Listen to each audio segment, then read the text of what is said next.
in my playthrough of the Old Friend song, which is a very expression-filled piece, which says with feeling at the very beginning, I wanted to make sure that with all the repetitions of the same theme or parts of that theme, that I did something different each time, so it wasn't a flat sound. And that's where, if you look at dynamic markings in this piece, you could be fooled by the fact that it says P for so many measures, a piano, and then suddenly you see one section with MF and then back to P. Now, if that's all you did, you'd have a very flat sounding piece and you wouldn't have the expression that you need. So today we're going to talk about reading between the lines in the music and what the music tells us to do, even though we have a little bit of an idea from a dynamic perspective. So the beginning it says P. I don't take that literally at all, because when I have the upbeat D to a G, A, B flat, C, D, 5-note ascent in G minor, which would be Do, Re, Mi, Fa, Sol, I'm not going to play that just in one-dimensional P. I'm going to do a little bit of a swell to the longest note in the second measure, which is a dotted quarter note. That's my destination note. So let's see what happens. I start with the P, but I make a little swell, and the way I do that is a little bit more arm weight, or transfer of my arm weight. My wrist is always very supple. So 1 and 2 and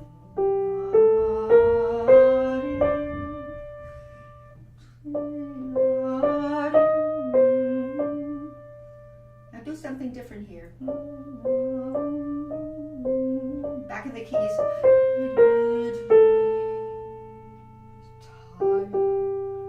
Second time, maybe just float veiled. I just veiled it. I didn't make this swell. But then I would do it again here, curved it around, and then something different, more maybe. So I raised my dynamic by the time I got here. So that's really part one. Now the other interesting thing is that when I got to my destination note D, Do, Re, Mi, Fa, Sol, then when I went to the next D, it was going to be different than the D I just played. It has to be when you have two of the same notes next to each other. And if you imagine a violin playing this, the violin would lift the weight off the bow, maybe do a little less vibrato, do more of the vibrato on the long note. And so on the piano, we don't have the vibrato, we don't have those kinds of connection to the string, although we're far from the string. We have to do something that can accomplish the same idea. And that is, when you get to the destination D, it's dying away. Pick it up on the decay. And then you can go around. So if you notice,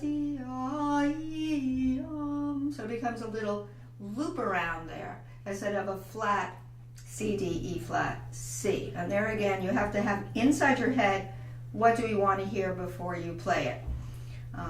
So what we did a little swell, then we came out of this long note, came in on the decay on the short note, and then we're back in the keys,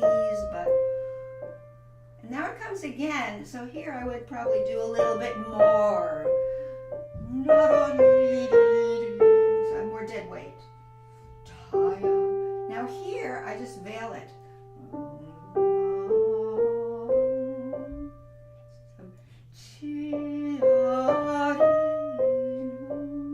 But I keep coming in on the decay with the side-by-side Ds. In the keys and now this is decaying, and this officially is the end of part A.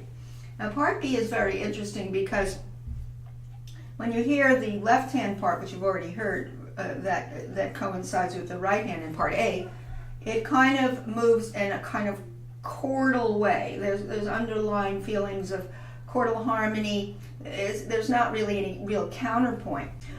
When you get to the second part, you all of a sudden start hearing staccato in the left hand. The first part you have very, very, very legato. So in the right hand, you don't have the staccato, but you have to decide what are you going to do after you come out of.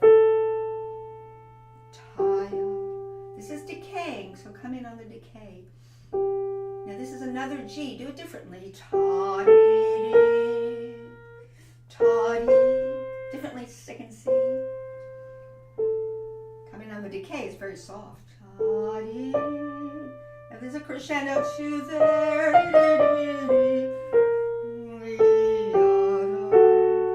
That's the biggest part of the piece, that little middle section part.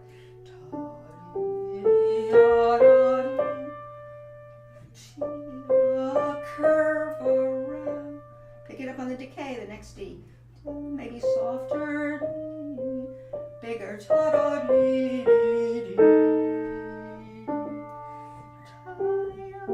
I haven't been using the pedal, so I'm doing it very cleanly without the pedal, and that's what you should do first. So you hear everything very purely, but you're going to execute. Now let's go to the left hand in the beginning. You should always do separate hands, but I'm going to assume that you do the separate hands. So when you put the hands together, you have a very cushioned harmonic bass, and it starts by moving with the same rhythm as the right hand, so you feel it like it's homophonic, which is very sense of chordal feeling. It moves in the same rhythm, but you want the right hand to be more prominent, of course, and you have a nice fundamental bass below a long note being held. So you get this effect.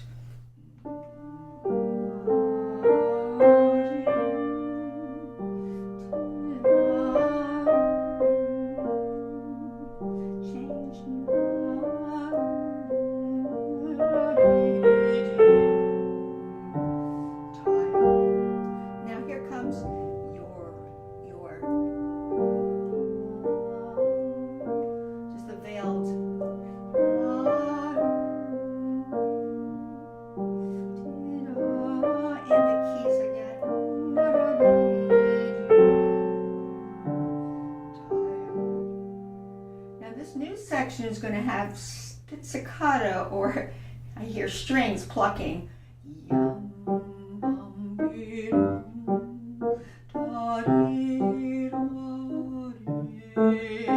This is the biggest part.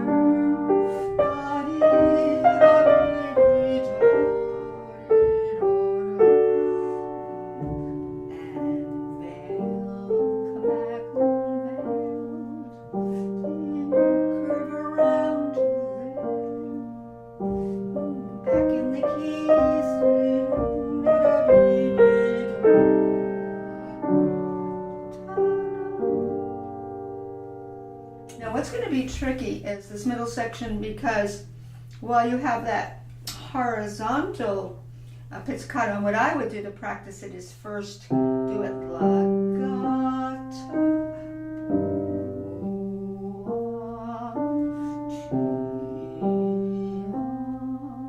because that way you won't get the staccato going up and down, but it will go horizontal, because if you snip out a legato broken chord, you should get a horizontal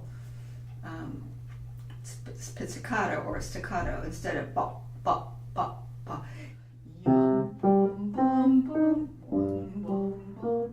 Lean 4 chord, 5 chord to the G. Now this hand comes in on that G after you finish the cadence.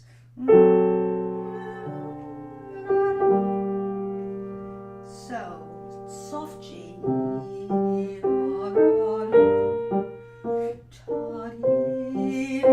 dip down,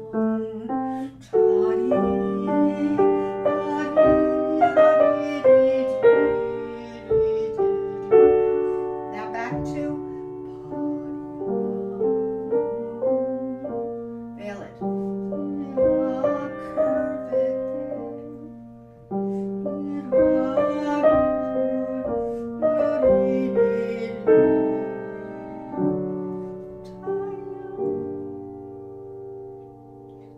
You can see that when the two hands are coming together, that you want to make sure that you don't have notes jumping out in the left hand, particularly on part A.